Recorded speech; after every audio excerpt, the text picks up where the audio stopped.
వచ్చేలా కూర్చొని మెక్కండి. సత్యం అన్నయ్య నువ్వు వెళ్ళి అటు కూర్చో. అన్నయ్య వెళ్ళరా అన్నయ్య. ఇది పట్టుకో పట్టుకో పట్టుకో. ఇవ్వు ఇవ్వు ఇవ్వు ఇవ్వు అబ్బాయి. లేదు, నువ్వు నాకు పలహారం ఇవ్వలేదు, ఇంకేదో ఇచ్చావు, వేరే వేరే ఏదో ఇచ్చావు. కనిపెడతా. వీరేంద్ర కొట్టించమ్మా.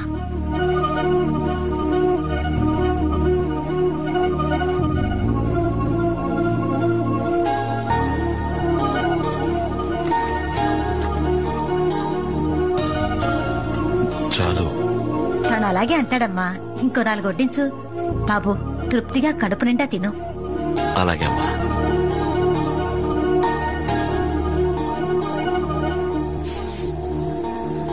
అంకుల్, అటు చూసింది చాలు. అట్లీస్ట్ దాగుడు మూతలు ఆటైనా తెలుసా మీకు? తెలుసమ్మా. అయితే రేపు ఉదయం ఆడుకుందామా? అలాగే. పోను పోను నాకు మీరు బాగా నచ్చేసేలా ఉన్నారు. ఝాన్సీ, అలా ఇబ్బంది పెట్టకూడదమ్మా. భోంచని బాబు, ఇది మా ఇంట్లో ఒక అలవాటు. ఒక పూటైనా అందరం కూర్చుని ఇలా భోంచేస్తాం. మీ ఇంట్లో కూడా ఇలాంటి అలవాట్లు ఏమైనా ఉన్నాయా?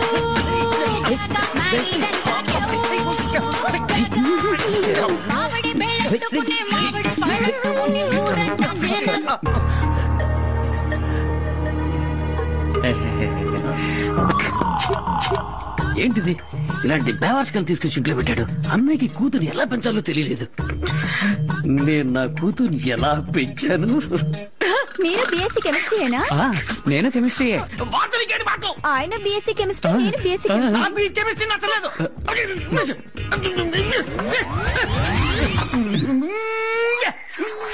సత్యం అన్నయ్య.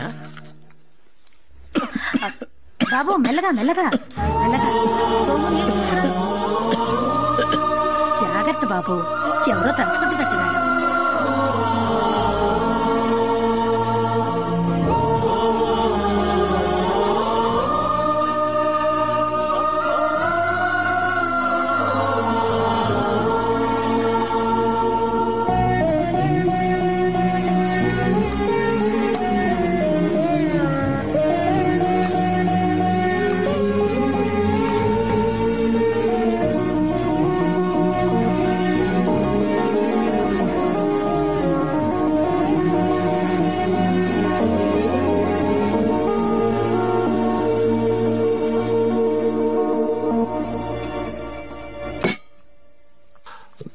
థ్యాంక్స్.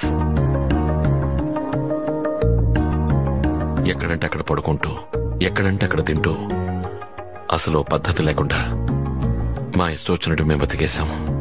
కానీ జీవితం అంటే ఇదని ఇక్కడ మిమ్మల్ని చూశాక తెలిసింది. ఇంత ప్రశాంతతని, సంతోషాన్ని ఇంతవరకు మేము అనుభవించలేదు. నీ కుటుంబం కోసం, నీ కోసం నేను మారడమే కరెక్ట్. నువ్వు నా కోసం మారకూడదు. మీరు గెడ్డంతో అందంగా ఉండేవారు. ఇప్పుడు గెడ్డం లేకుండా మరింత అందంగా ఉన్నారు. గడ్డం లేకుండా మరింత అందంగా ఉన్నావా? కళ్ళు కళ్ళు కలిసి వేళ బియ్యం రెచ్చిపోయే వేళ వెనక ముందు